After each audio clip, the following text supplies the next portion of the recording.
आपको लगता है भारत कभी हिंदू राष्ट्र बन जाएगा? आप चाहते हैं भारत हिंदू राष्ट्र बने? बोल देते हैं। हिंदू राष्ट्र है, बस घोषणा की आवश्यकता है, इसीलिए तो हम लगे, हम हिंदू राष्ट्र बनवा करके रहेंगे। हमें पता है हम ना भी बना पाए पर क्रांति तो जगा कर रहेंगे। आपके हिंदू राष्ट्र की परिकल्पना क्या है? वहां मुस्लिम, सिख, ईसाई रहेंगे? राम राज्य, रामचरितमानस का आधार।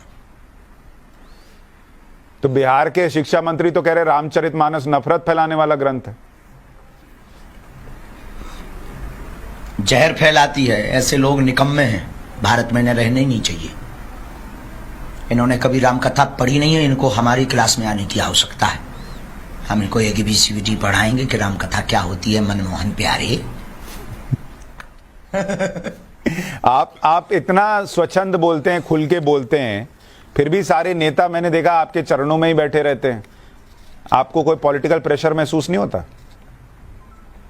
क्योंकि सांच को आंच नहीं, जो सत्य होता है वो कभी झुकता, डिगता, टिकता, डरता नहीं। झुकता और डरता नहीं है, हमेशा टिकता है। और झूठ का आकर्षण कुछ देर के लिए जरूर होता है पर टिकता नहीं है। श्रीमान जी, बड़े बड़े लोगों ने हमें चुनौती दी, हमारे पीछे लगे पर टिके नहीं। क्यों? क्योंकि झूठ ज्यादा देर टिकता नहीं। और पॉलिटिक्स से हमें मतलब नहीं, हम तो पूरे विश्व की मंगल कामना करते हैं। हम उस धर्म से हैं जहां वसुदेव कुटुंबकम की चर्चा करते हैं। तो हमारे पास अगर वो आते हैं तो बहुत कुछ आशीर्वाद भी तो पाते हैं सन्यासी बाबा का।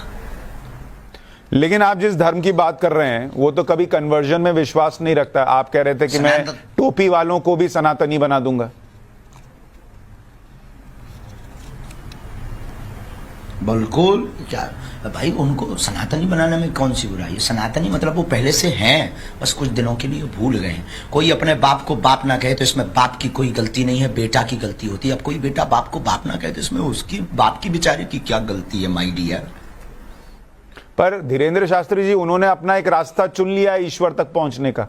क्या वो रास्ता सनातन से होकर गुजरे, ये जरूरी है?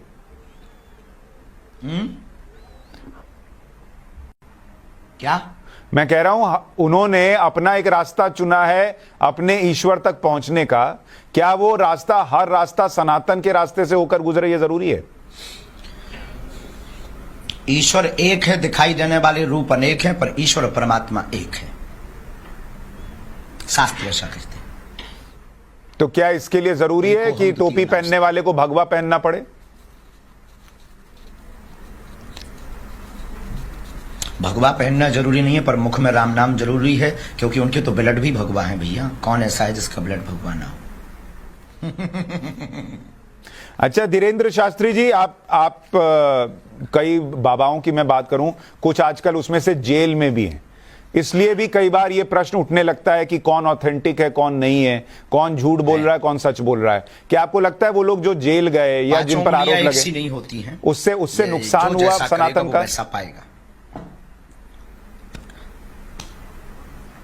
बहुत ज्यादा नुकसान हुआ। जो जैसा करेगा वो वैसा पाएगा। लेकिन हम एक बात कह देते हैं, अगर कोई षड्यंत्र के साथ फंसावे तो ये देश का और सनातनियों का दुर्भाग्य है। लेकिन धीरेन्द्र शास्त्री जी, आम आदमी कैसे समझे कौन धीरेन्द्र शास्त्री है और कौन जो है वो गलत है?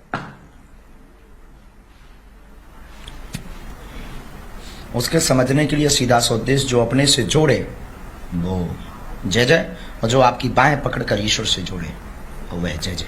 समझदार को इशारा काफी। आप ईश्वर से जोड़ते हैं, खुद से जोड़ते हैं?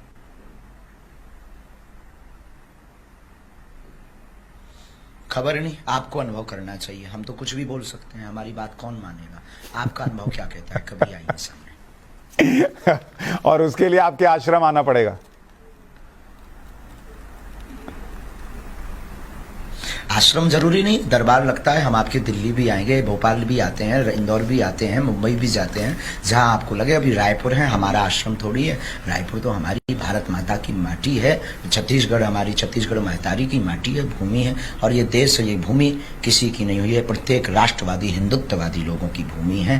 तो आप आइएगा, जरूरी नहीं आश्रम आए, आश्रम हमारे आए। और हमारा आश्रम है कहाँ? बागेश्वर बालाजी का धाम है, वहां आए। हमने कोई ऐसी आश्रम की व्यवस्था भी नहीं बना रखी है। 3 साल से अन्नपूर्णा भंडारा चल रहा, 121 बेटियों का विवाह फिर से करने जा रहे हैं, हर साल कर रहे हैं। एक बहुत बड़ा कैंसर हॉस्पिटल बनाने जा रहे हैं। आज तक किसी भी न्यूज वाले ने इन पर चर्चा नहीं की।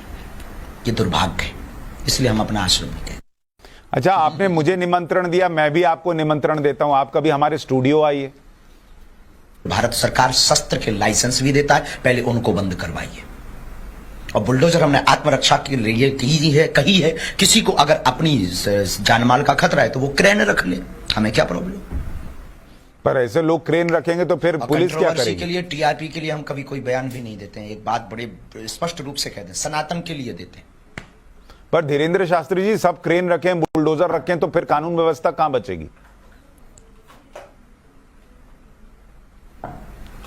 कानून व्यवस्था के सहयोग के साथ में, लेकिन जब कानून व्यवस्था बहुत देर से आवे, जब कानून व्यवस्था चरमरा जावे, जब कानून व्यवस्था लगे कि सहयोग नहीं कर पाएगी, बहुत देर से आएगी, उसके पहले अगर कोई प्राण आपकी घातक कर ले, कोई आपकी हत्या कर दे, तो फिर कानून तो तब होगा जब शरीर होगा।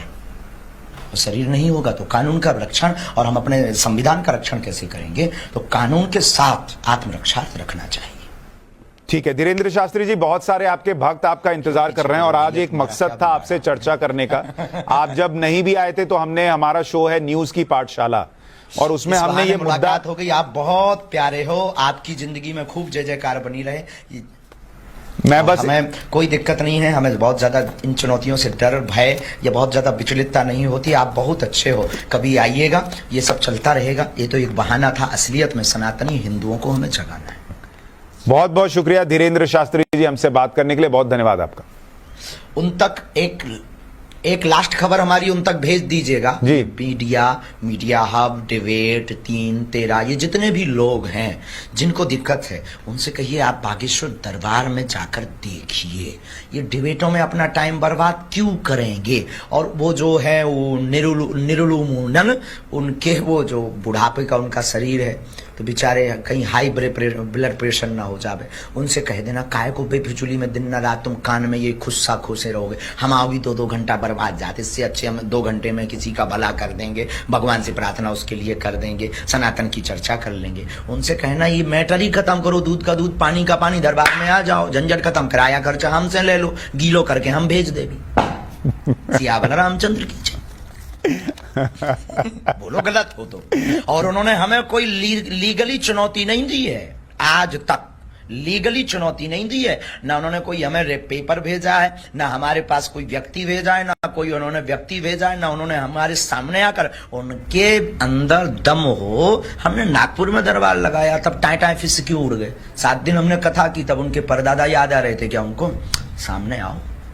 अब रायपुर बुला रहे हैं हम अपने क्षेत्र में भी नहीं है, दूसरे स्टेट में है, रायपुर में कल दरबार लगना है, आ जाओ। सनातन में क्या ताकत होती है हम बताते हैं, प्यारे मनमोहन प्यारे। भेज जरूर दीजिएगा, नॉट कंट्रोवर्सी। हम इस चैप्टर को खत्म करना चाहते हैं, हमारा उद्देश्य सिर्फ इतना है, जो लोगों के मन में मलाल आ रहा है, उस मलाल को हम शून्य करना चाहते हैं।